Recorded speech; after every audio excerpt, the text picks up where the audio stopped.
Hello everyone, आज देखेंगे हम जावा स्क्रिप्ट का बेसिक प्रोग्राम। तो जिसके लिए हम HTML टैग स्टार्ट करते हैं। और यहाँ हमने एक टाइटल दे दिया। टाइटल देने के बाद हमें लिखना है स्क्रिप्ट। तो इसके लिए हम स्टार्ट करते हैं स्क्रिप्ट टैग। तो आपको टाइप करना होगा यहाँ script. Script type text less JavaScript हम लिखेंगे और सिंपल सा हमें एक टेक्स्ट टाइप करना है। तो जिसके लिए हम यहाँ लिखना है document dot right. Document dot right का मतलब है कि आपको क्या प्रिंट कराना है, जो भी आपको टेक्स्ट प्रिंट कराना है इसके अंदर लिखेंगे। मैंने यहाँ लिख दिया हेलो।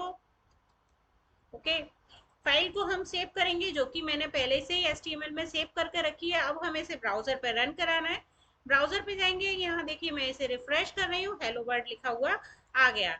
ये देखिए यहाँ इस तरीके से हेलो वर्ल्ड आ गया। आपको और कुछ भी लिखना है, वापस जाएंगे, यहाँ लिख दीजिए जो भी है। फाइल को आप सेव करेंगे, ब्राउजर पर जाकर एक बार आप रिफ्रेश करेंगे, आ गया।